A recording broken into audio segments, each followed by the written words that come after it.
বাংলাদেশে অধ্যুষিত ওয়েলসের দ্বিতীয় বৃহত্তম শহর সোয়ানজিতে রোববার বাংলাদেশ হাইকমিশন বার্মিংহামের পক্ষ থেকে কনসুলার সার্ভিস প্রদান করা হয়েছে।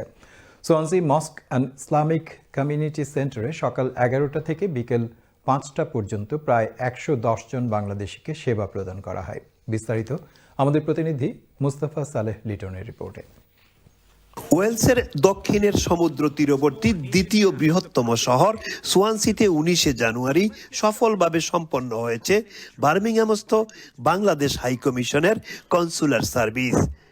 সোয়ানসি মস্ক অ্যান্ড ইসলামিক সেন্টারে সকাল 11:30 ঘটিকা থেকে বিকাল 4 ঘটিকা পর্যন্ত টানা এই সার্ভিস গ্রহণ করেছেন সোয়ানসি ও পার্শ্ববর্তী শহরের বাংলাদেশি কমিউনিটির অসংখ্য মানুষ।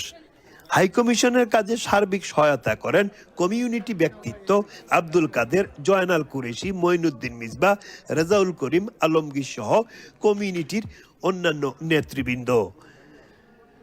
বাংলাদেশি কমিউনিটিকে ধন্যবাদ জানিয়ে সহকারী হাই কমিশনার মোহাম্মদ আলিমুজ্জামান আয়োজক যে সমস্ত বাংলাদেশি ভাই বোন এখানে ছিলেন তাদেরকে ধন্যবাদ জানাতে চাই, কারণ খুব সুন্দর করে আপনার আজকের এই সার্ভিস আমরা দিতে পেরেছি।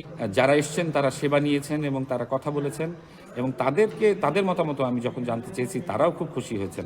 এছাড়াও সোয়ানসির বাংলাদেশি কমিউনিটি নেতৃবৃন্দ সফলভাবে সার্ভিস প্রদান করায় হাই কমিশনের প্রশংসা করে বলেন, আজকে এত সুন্দরভাবে আমাদের সোয়ানসির কমিউনিটির আশেপাশের এলাকার সব মানুষকে এত সুন্দর সার্ভিস দিচ্ছেন।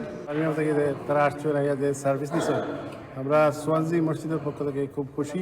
আজকে সার্ভিস ইনশাআল্লাহ খুব ভালো হয়েছে, খুব আন্তরিক আসলে তারা খুব হেল্প করছে আর কমিউনিটি সকলেও তারা কাছ থেকে সাহায্য পাইছে।